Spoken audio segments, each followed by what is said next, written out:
Assalamualaikum warahmatullahi wabarakatuh. Alhamdulillah, Allahumma shalli wa sallim ala nabiyyina Muhammad wa ala alihi wa sahbihi wa mawala. Allah Ta'ala qul inna salati wa nusuki wa mahyaya wa mamati lillahi rabbil alamin. Wa qala Nabi sallallahu alaihi wasallam, salamatur rajul fil fitnah ayyalzama baitahu. Amma ba'd. Jamaah salat subuh Masjid Darussalam Jalan Nigel nomor berapa? Nomor 8 Limbing Indonesia. Dan spesial untuk tamu kita, yaitu dari Bikers Muslim Malang Raya. Beliau ini mau musyawarah besar, besar bersama. Besar ya? Musyawarah besar. Nah, semoga Allah berkahi kehidupan mereka. Setiap putaran rodanya, setiap semprotan di karburator dan injeksinya, Allah berkahi semua. Dan kita sebagaimana agenda rutin kita belajar mengambil sebuah risalah yang sangat bagus, tipis tapi penting dan tebal maknanya, tebal manfaatnya, yaitu sebuah risalah yang diberi nama Arba'un Nasihat di Islahil Buyut, yaitu 40 nasihat di dalam memperbaiki rumah tangga. Yaitu sebuah risalah karangan Syekh Dr. Muhammad Al-Muwajjid Hafizullah Ta'ala, beliau ulama dari Saudi, masih hidup sekarang, murid seniornya Syekh Abdul Aziz bin Baz rahimahullah. Dan kemarin ada beberapa pertemuan kita membahas tentang pembukaan dan masuk kepada betapa besar alasan-alasan kenapa harus terus-menerus orang beriman ini memperbaiki rumah tangga.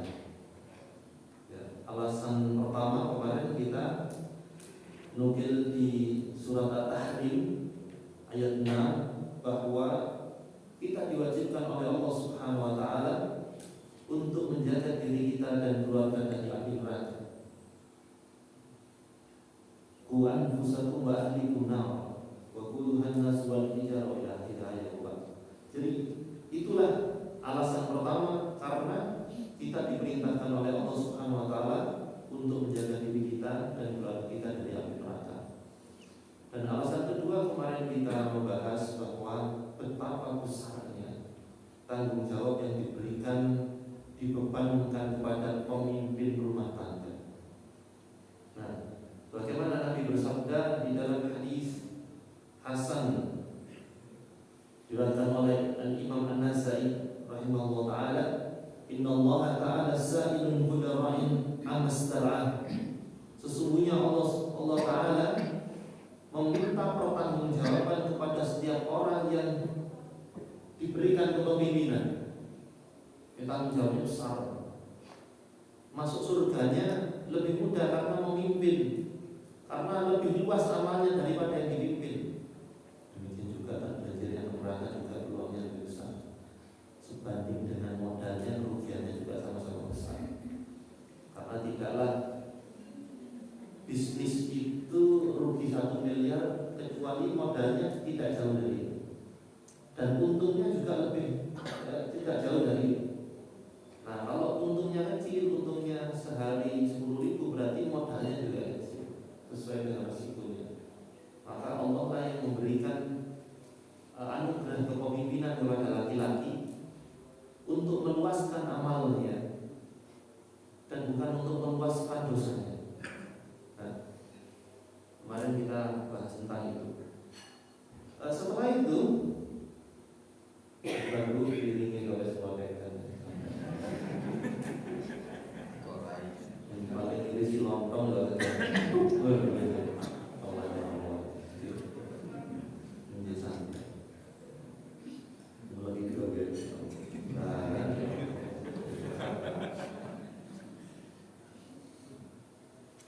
Baik, poin ketiga, kenapa kita harus terus-menerus memperbaiki rumah tangga orang beriman ini? Karena rumah. Jadi kita bahas rumah sekarang, fokus bahas rumah. Karena rumah itu tempat menjaga diri, tempat untuk keselamatan kita dan keluarga kita dari berbagai kejahatan, tempat untuk menolak dari bahaya manusia yang lain, bahkan bahaya hewan. Dan rumah adalah tempat perlindungan diri dari fitnah. Rumah mendapatkan perhatian besar. Ini alasannya kenapa harus terus-menerus memperbaiki rumah tangga. Kalau poin 1 dan poin 2 kan pribadinya. Kalau poin 3 itu rumahnya. Ya, fokus pada rumahnya. Makanya Nabi SAW bersabda di dalam hadis yang diriwayatkan oleh Imam At-Tabrani, dan hadis ini hadis hasan. Tuba liman malaka lisan. Beruntunglah seseorang yang bisa memiliki atau menguasai lisannya. Malaka, memiliki, yang memiliki, yang merajai, yang menguasai adalah Malik. Yang memiliki, yang menguasai lisan. Beruntunglah. Kemarin sudah kita kutip beberapa penjelasan bagaimana penerapannya di dalam rumah tangga lisan, bagaimana penerapan lisan dalam organisasi, bagaimana penerapan lisan dalam bermasyarakat.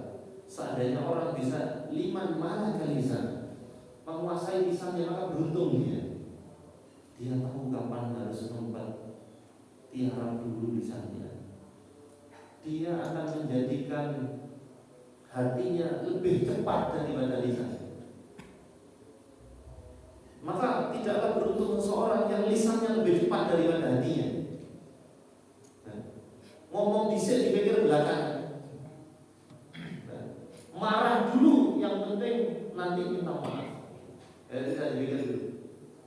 Nah, ini dia tidak akan beruntung, apalagi dalam rumah tangga. Kalau lisannya lebih cepat, sedangkan hatinya kapasitasnya kecil, sisinya kecil.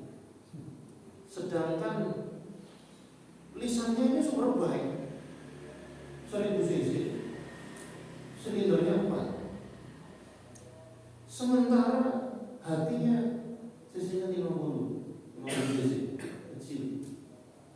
Kayak mesin motor rumput. Ini gak beruntung ya.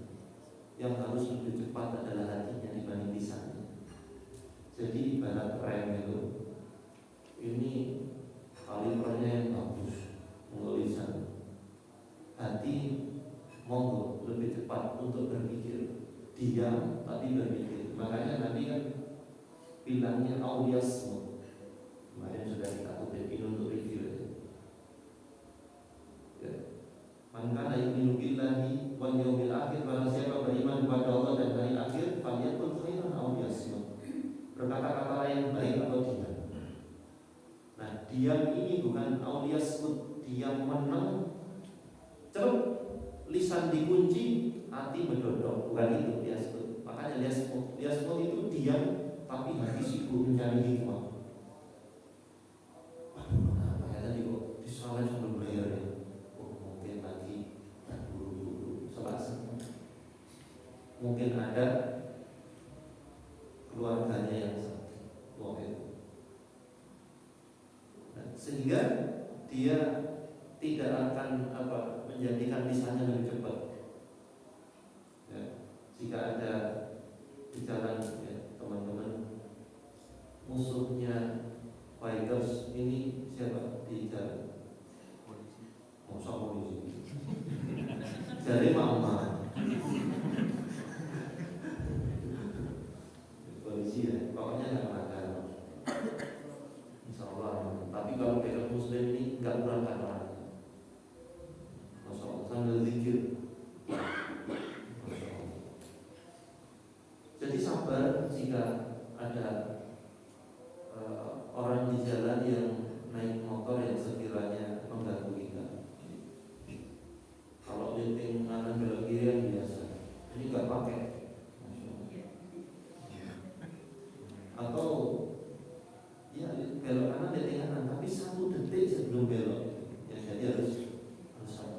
tulisannya. Wih, nggak usah gitu, biasa aja. Nah, seseorang kalau di jalan aja nggak sukses di dalam rumah tangga ya, waduh ini bisa boros tamak, tamaknya 2 tahun, boros mari kita bahas. Nah sekarang kita masuk di dalam pembahasan, ya kan ada 3 hal yang beruntung menurut Nabi, yaitu liman malaka di sana, beruntunglah seseorang yang menguasai lisannya, dan wawasi'am baitu, yang ruangannya luas. Kita berdiri. Beruntunglah seseorang yang rumahnya luas. Nah, kemudian dibahas luas apanya? Apakah luas ukurannya? Ya alhamdulillah beruntung juga. Daripada sempit, koyo-koyo dorong. Kalau ngantuk yang minum memang meninggal ya luas. Dan semakin luas hati ini, semua hati manusia senang. Rumah yang luas, yang bagus, ya kadang kan. Ada sini yang senang rumah sempit, kemprok, mampu kadang-kadang. Nah, walaupun di agama lain pun sama, orang tidak memiliki agama pun itu senang kalau rumah yang luas, bersih, rapi. Itu makna wasi'ah, makna luas tapi zahiran, secara zahir. Dan yang berikutnya, apakah seandainya memang beruntung orang yang wawasi'uhu baitu, yang luas rumahnya termasuk keberuntungan, apakah Nabi tidak beruntung? Karena Nabi SAW rumahnya kecil. Para ulama meneliti kira-kira 4 kali 5 kurang lebih rumahnya beliau SAW. Berarti tidak termasuk orang beruntung. Apa begitu memahami? Tidak. Yang luas itu hatinya. Orang yang rumahnya luas secara zahir, tapi hatinya enggak luas karena tidak ada syukur dia, maka pasti akan antok. Buktinya adalah di dalam hadis yang sering kita dengar. Hadis ini diriwayatkan oleh Imam Al-Bukhari di dalam sahihnya. Hadis Ibnu Abbas bin Sa'id radhiyallahu anhu. Beliau mengatakan, sami itu Ibnu Zubair, aku pernah mendengar Ibnu Zubair waktu itu ala mimbar di Makkah fi khutbatihi yaqul, waktu itu di Mekah, ya, di mimbar waktu beliau yakhtub khutbah, ya, dia mengatakan, ya ayuhan nas, inna nabiyya sallallahu alaihi wasallam, wahai manusia, sesungguhnya Nabi sallallahu alaihi wasallam beliau bersabda, kana yaqul law anna ibna adam u'tiya wadiyan mal'an min dhahab ahabu ilaihi thaniya. Manusia itu punya tabiat, kalau dia dikasih 1 lembah berisi emas, maka ahabba ilaihi thaniya, maka menginginkan yang kedua. Itu tabiatnya manusia. Kalau dia dikasih yang kedua, dia menginginkan yang yang ketiga. Dan seterusnya kayak gitu. Rumah merupakan bagian dari syahwat dunia. Tidaklah ada belanja terbesar manusia saat ini kecuali rumah. Rumah itu belanja terbesar. Sampai kadang-kadang direwangi riba, karena belanja terbesar. Nah, ini termasuk harta, termasuk bagian dari wadian mal'an dhahab, yaitu ada lembah yang berisi emas. Ya, emas itu simbol uang dulu. Emas itu uang itu, karena dinar itu emas, dinar itu kayak simbol apa? Nah, seseorang itu kalau diberi 1 rumah, uangnya banyak, pasti beli 2. Itu tabiatnya manusia. Sudah punya 2 rumah, kepingin 3. Dia tidak pernah puas. Ini tabiatnya manusia. Masuk restorannya begitu, rencananya cuma rendang yang diambil. Lihat ada usus nungger-nungger kok yang enak, diambil. Cek nambah detail 2 lagi, datang sambung, itu karbo semua. Kadang-kadang masih nambah sambal. Gak iling kemarin itu ngurus. Terus begitu aja, gak puas, katanya kapok pedes-pedes. Berus kan. Itu tabiatnya manusia kan. Kemarin sudah tipes karena kebanyakan makan. Biasanya kebanyakan, itu manusia. Itu perkara makanan. Perkara rumah lebih besar dari itu. Pasti kepingin beli yang berikutnya.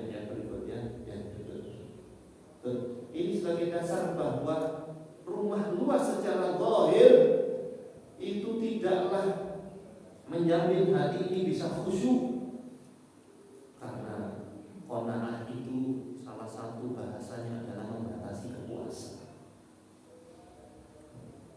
Cukup motor ini aja. Itu kan, coba kita kalau boleh jujur teman-teman mereka semua, motor impiannya apa? Motor impian aja, yang namanya mimpi kan tidak kalau itu ukur. RTK mesin berganti. Ya, ini motor impian ya, kan gitu. Saya yakin kalau bisa beli motor impian itu pasti beli yang baik.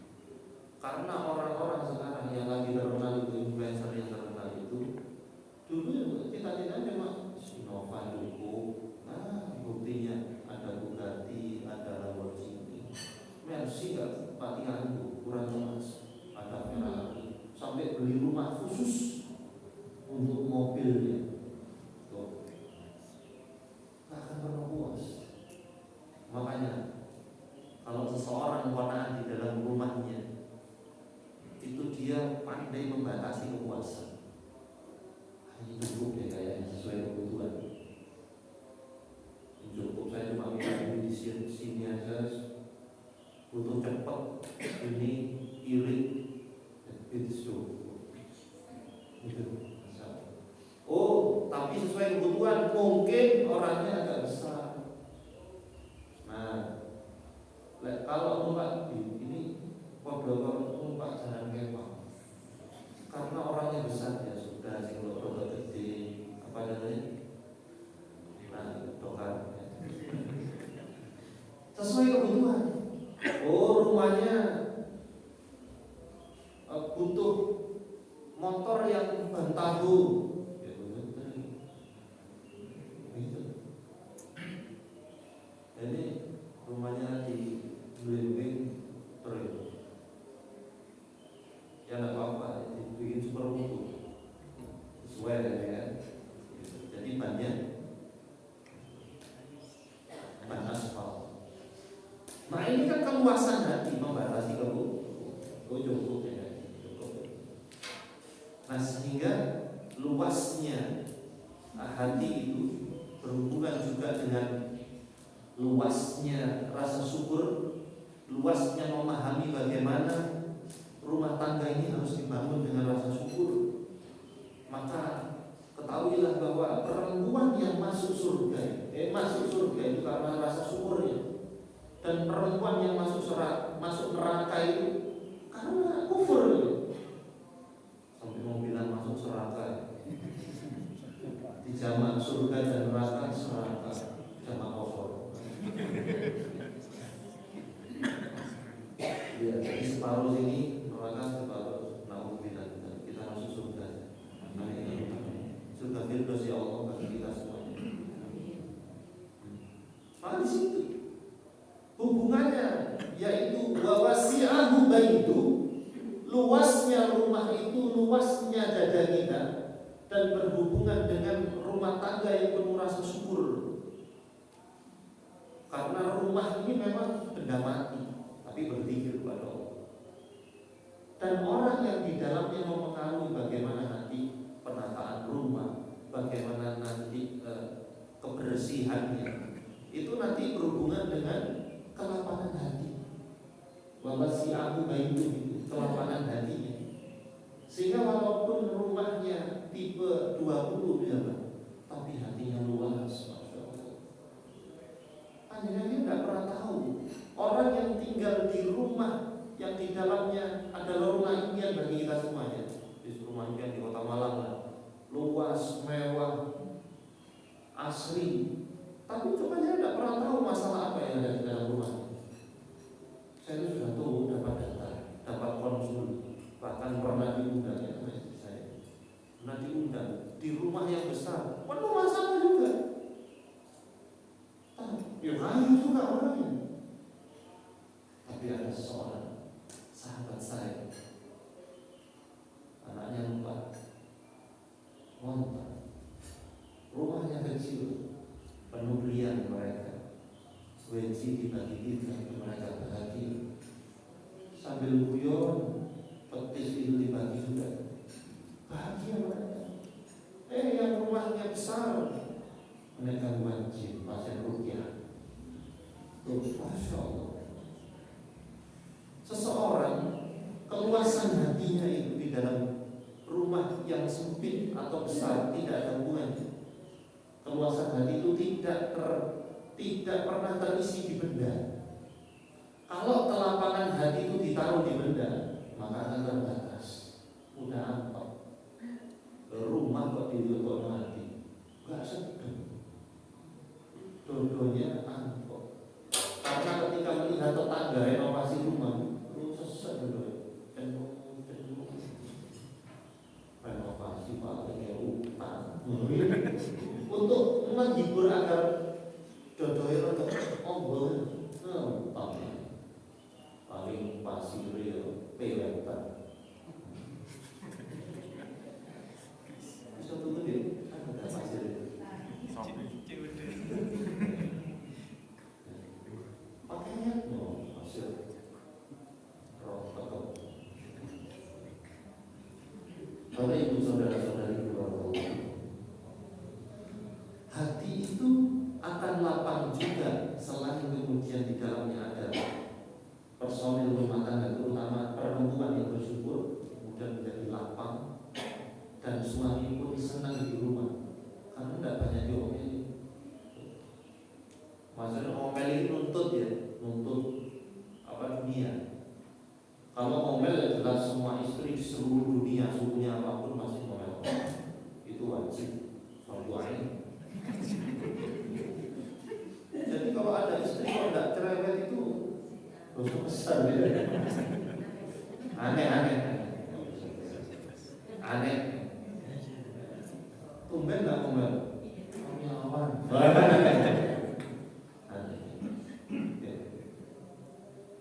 Sudah kemudian semua tabiatnya manusia, suka rumah yang rapi, suka rumah yang tertata. Dan kita lihat rumahnya Nabi SAW walaupun kecil, itu kan ada miniatur. Coba lihat di Google ada, di YouTube ada banyak. Sederhana, tertata rapi, sampai dibahas oleh Al-Imam Ibnu Qayyim di dalam kitab Al-Hikmah. Kita pengobatan bahas rumahnya Rasul. Apa yang dibahas?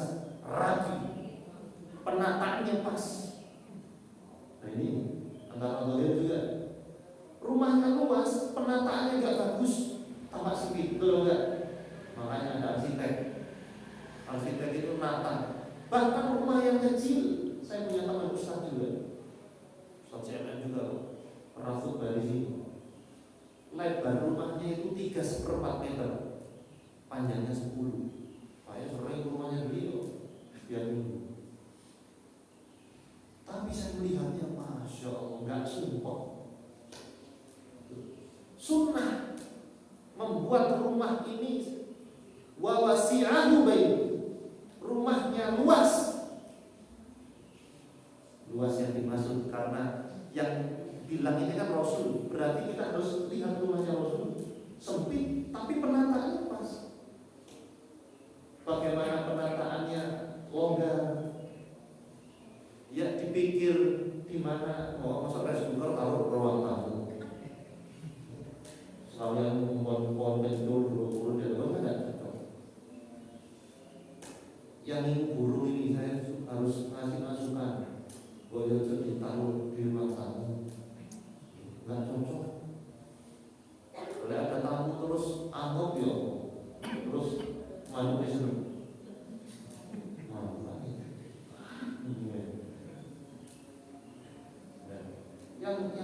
kalau nggak tahu. Ini bagian dari sunnah. Rumahnya kecil tapi dan bersih. Tahu kan karakter orang Yahudi? Makanya disuruh menyelisih khaliful Yahud. Selisihlah orang Yahudi karena mereka lam yunadzif.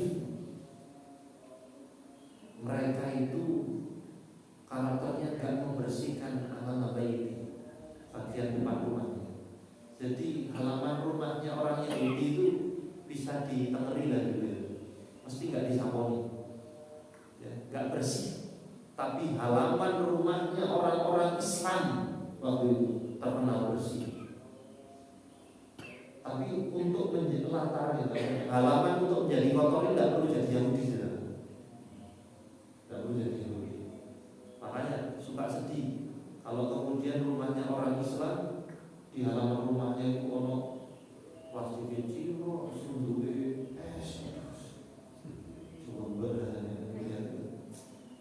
Islam iya, tapi kotor. Setelah itu kucing romi budak diuruk-uruk. Apunten ini kritik sosial. Itu mau rumah tangganya harus yang undang setan. Makanya waktu itu saya ketemu dengan Ustaz Abu Gilan, semoga Allah jaga beliau, di sebuah khutbah di masjid, tepatnya di Masjid Muhammad Sabri. Waktu itu jadwal saya khutbah, beliau mampir. Udah satu seri karena sama-sama perlu ya. Ada Imam Ustaz buat saya dikasih. Ya ini ada pengamatan misalnya. Saya kok melihat di setiap orang pasien itu yang di rumahnya memelihara kucing, itu indikasi gangguan jinnya banyak. Bukan memelihara kucingnya,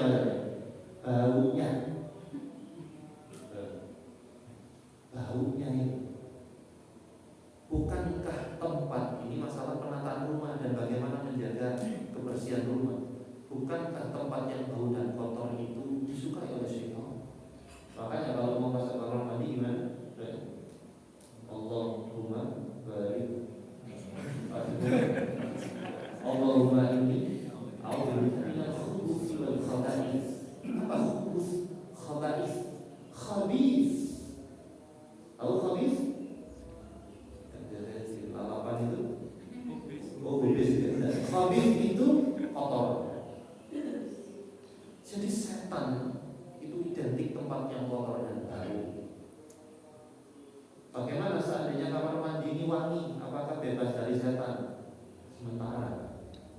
Tapi kalau orangnya masuk berkegiatan, itu setannya tinggalnya di jamban.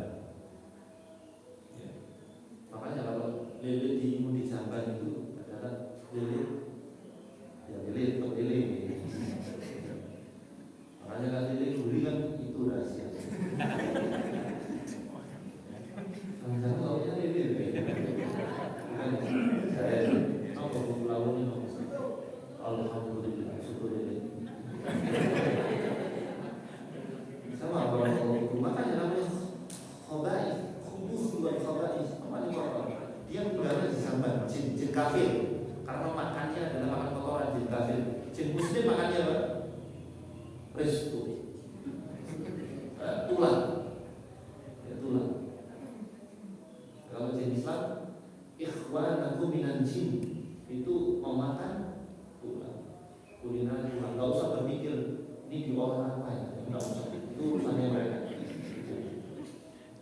Sehingga kalau kemudian tempat ilahnya, sebabnya bahwa kamar mandi ini jadi tempatnya jin karena baunya, makanya sebersih-bersihnya kamar mandi itu kalau tidak dipakai, ya setan itu dijamban, jinnya dijamban.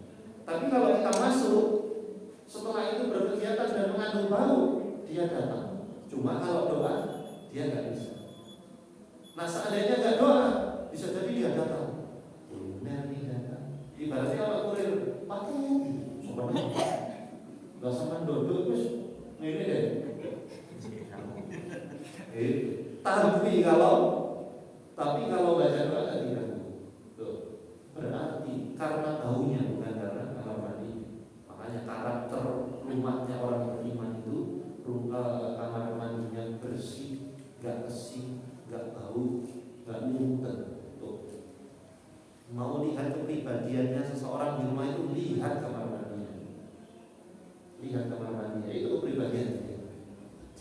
depan rumahnya, bisa jadi dilapisi marmer, piani marmer, poconi marmer, lawangi marmer, jadi udah lawangi. Tapi lihat bagaimana kamar mandinya, itu kepribadiannya. Pertanyaan sih.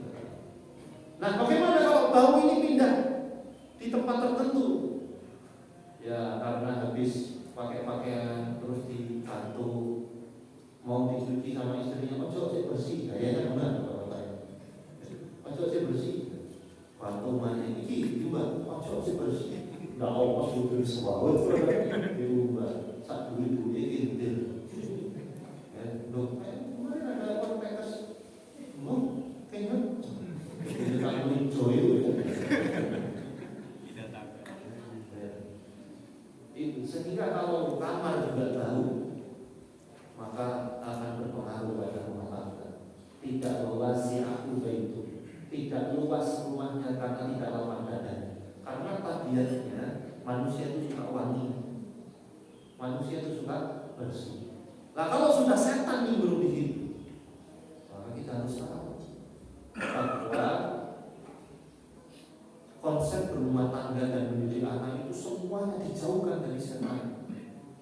Bukankah prestasi setan terbaik adalah menceraikan, memisahkan? Itu prestasi terbaik di dalam setan, di dalam apa kejahatan yang dilakukan setan. Makanya kadang-kadang harus diperhatikan, rumah kok nggak harmonis rumah tangganya, itu bisa jadi karena rumahnya nggak berkah. Ya, rumahnya tidak diberkahi karena berkotoran, rumahnya kotor. Makanya jamaah Allah, pastikan di dalam penataan rumah pasti di situ juga selain bersih, wangi. Makanya Nabi itu suka membakar bukhur di rumahnya, bukhur semacam dupa, semacam dupa. Banyak di orang banyak bukhur. Tapi jangan beli dupa ya, dupa sudah tasyabbuhil kufar. Ya dulu awalnya pewangi dupa itu, dupa minyak, tapi kan minyak saya kayak pertarungan oleh orang. Ya ada bukhur itu biasanya di majelisnya habaib itu bakar bukhur itu sunnah. Dan itu kadang-kadang kami jadikan terapi untuk sihir yang menyerang rumah. Itu kita bakari bukhur, kita ruqyah. Itu nggak suka saya. Ya sesekali untuk nyoba di rumahnya bakar bukhur. Ya yang dibakar jangan langsung gini kan. Ini aja terus. Iku kalau segini, yo setannya kok wong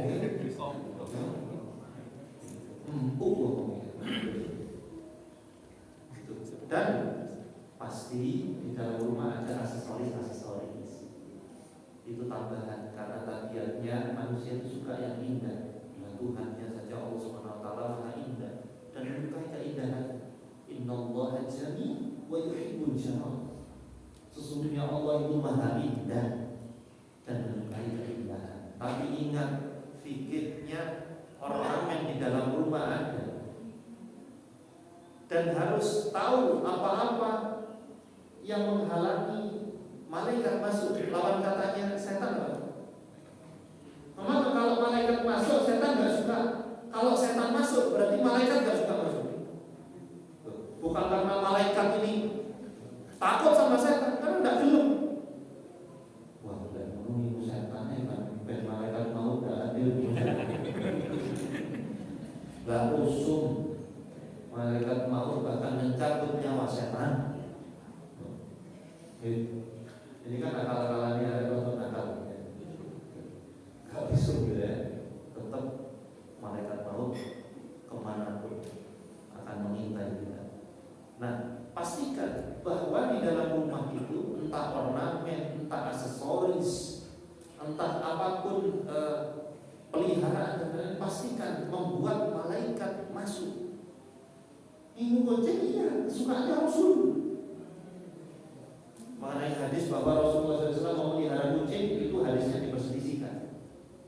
Ada sebagian ulama yang mengatakan maudhu palsu, ada sebagian dhaif dan ada sebagian mengatakan diangkat menjadi hasan li ghairihi. Beda pendapat. Dan nama kucingnya Rasul apa dalam hadis? Muizah. Nah itu hadisnya diperselisihkan. Tapi kalau seandainya tidak pakai hadis itu, Nabi suka kucing. Setiap apa yang disukai Rasul, maka kita menyukainya. Itu fadilahnya beda. Nasi makan ayam dan nasi makan kucing fadilahnya beda. Beda fadilahnya. Nah, sudahlah kita bicara memelihara hewan di rumah. Apapun itu, maka perlu diketahui yang tidak menyebabkan malaikat masuk. Bisa jadi masalah rumah tangga panjenengan tidak selesai gara-gara ini nggak beres. Ini dianggap remeh karena memang nggak tahu, karena nggak ngaji. Nah, maka Nabi bersabda, la tadkhulul malaikah baitan fi. Malaikat itu tidak masuk, tidak mau masuk, bukan tidak mampu masuk, tidak mau masuk yang di dalam rumah baitan fihi suratun, ada lukisan bernyawa. Surah ini, wah ini bikinnya panjang. Walakal, ada anjing di dalam rumah. Malaikat tidak mau masuk. Bukan berarti tidak boleh memelihara anjing, boleh aja. Untuk penjaga ladang, untuk penjaga mugi. Jadi muginya dijaga anjing, terus anjingnya dicuri, muginya juga. Walakal, walaju, walakalbun, walasurah. Kemudian termasuk patung. Boleh deh pakai ornamen apapun, tapi jangan patung. Yang lain saja. Selain patung kan masih banyak. Ada vas, bikin diukir temboknya tidak apa-apa, bebas. Rumah-rumahnya panjenengan. Tembok, takeaway barang jangan ukir ngobrol. Oh tidak apa-apa. Ya.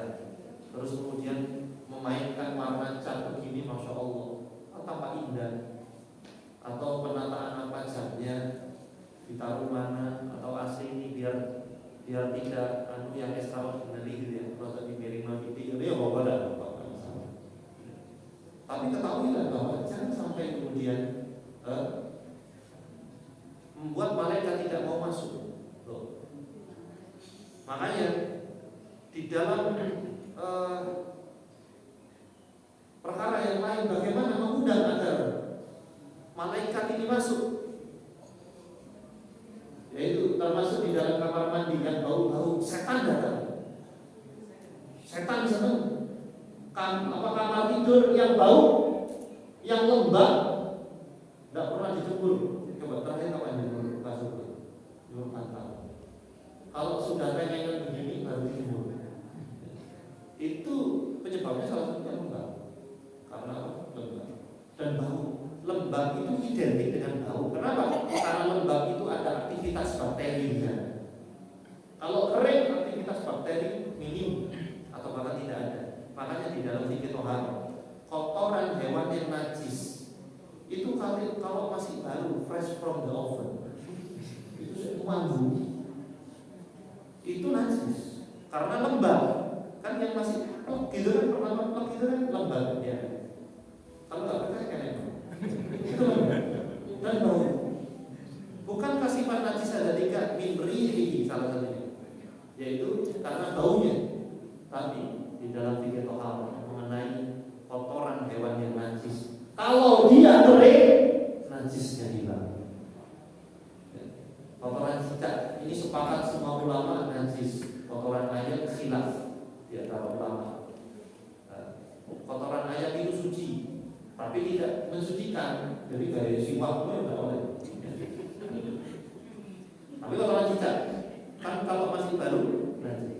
Tapi kalau kering, bukankah min launihi, laun warnanya berubah, kemudian baunya juga berubah, kering ya, najisnya hilang. Tapi kalau kotoran ini kena air lagi, ini bahasa di dalam di ayatul akhir bahasa. Kalau kotorannya kena air lagi, maka dia kembali kepada najis. Tapi kita jaga betul. Seandainya punya anak kecil yang masih mempolan, bapak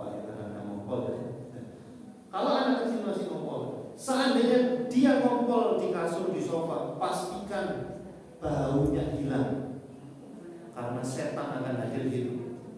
Makanya ada jin nasab itu kepada anak dan dia indigo, tambah menjadi-jadi gejala indigonya itu karena rumahnya kotor. Semakin positif ya bagi setan dan jin itu masuk di dalam itu. Makanya perlu ada koreksi di dalam rumah kita ya, mengenai penataan, kebersihan, dan termasuk yang dibahas juga bagaimana agar kamar mandi ini tidak menimbulkan bau dan lain-lain, sehingga ini akan pengaruh di dalam rumah tangga. Dan rumah begitu nyaman dan rumah dijadikan sebuah tempat untuk menghindari dari fitnah, karena Nabi bersabda, "Salamatul rajuli fi fitnati ayyalzama baita." Selamatnya seseorang itu dari fitnah karena dia banyak diam di rumah. Bagaimana mau diam di rumah kalau rumahnya gak nyaman? Sehingga tidak wasik, tidak puas, tidak tampak puas karena tidak rasa. Nah, makanya yang terakhir yaitu di antara khamsun man fa'ala wahidatan minhunna kana dhaminan Allah. Yaitu ada 5 hal seandainya salah satu dilakukan oleh orang beriman, maka dia dapat dhaminan, dapat jaminan dari Allah. Apa di antaranya? Yaitu seseorang ya yang dikatakan orang yang qa'ada fi baitihi, dia berdiam di rumahnya, fasaliman nasu minhu wa salima minan nas. Karena dia berada di dalam rumahnya, orang lain selamat dari dirinya dan dirinya selamat dari orang lain. Itu dia dapat jaminan dari Allah Subhanahu wa taala. Sehingga begini, saya mau kumpul-kumpul circle-nya ini merasa-merasa di rumah aja. Dia dapat jaminan dari Allah. Jaminan apa? Jaminan surga. Nah terus bagaimana seandainya kalau rumahnya nggak nyaman, nggak bersih, penataannya pengap, udara, mau berdiam di rumah untuk menghindari perkumpulan-perkumpulan yang nggak baik, pasti dia nyari kampung, pasti nyari tempat lain. Nah, begitu dia selamat dari manusia. Dan ini juga sebagai bentuk terapi bagi orang yang sering bermasalah kalau di luar rumah. Kumpul di organisasi ini bermasalah, kumpul di sini bermasalah lagi, di paguyuban ini bermasalah. Apa terapinya? Diam di rumah. Karena diam di rumah dia dapat dhaminan Allah. Seandainya touring itu nanti bisa menimbulkan masalah, mending di rumah. Masalah apa ini maksudnya? Masalah bagi dirinya atau masalah bagi orang lain ya. Tapi seandainya tidak, maka untuk meluaskan amal maka kita keluar. Wallahu a'lam bishawab. Kemudian termasuk perempuan kan begitu. Nabi bersabda mengenai perempuan di masjid itu, la tamna'u ima Allah masajid Allah. Jangan melarang mutlak perempuan-perempuan itu masjid. Tapi ada batasannya. Seandainya ada 2 fitnah, fitnah syahwat sama fitnah keamanan, maka dia lebih baik di rumahnya. Atau ketika dia tidak mendapatkan izin suaminya. Fitnah syahwat, misalnya Pak, ini harus dilarang Pak, istri sampai kalau mau ke masjid. Jika apa ada fitnah syahwat, istrinya panjangan ini cawan tik namanya buang. Nah kalau diizinkan ya berarti ya karena. Nah itu kalau seandainya dia punya fitnah yang sangat besar, ini sama ini ahli banget loh dia. Semua ini, kok tidur lagi ngomongnya aku rata lima, enggak macam aku kayak glansi. Semoga kau imitasi. Itu karena ada fitnah syahwat, gitu ya. Kemudian kalau ada fitnah keamanan ya begitu, mau ke masjid, jadi di perempatan itu pegali itu. Di sini copetin dong. Wah, ini nggak usah. Sehingga di sinilah kalau seandainya keluar rumahnya kita ini akan bermasalah, maka kita siapkan rumah ini nyaman sehingga kita menjadikan berdiam diri di rumah itu dapat jaminan dari Allah Subhanahu wa Ta'ala. Itu yang kami sampaikan, semoga bermanfaat. Ada pertanyaan satu dua? Tidak ada, alhamdulillah. Baru seringnya sudah dilakukan dan kita harus bersabar dengan Allah karena sendiri. Aku lupa ada. Wassalamualaikum warahmatullahi wabarakatuh. Waalaikumsalam warahmatullahi wabarakatuh.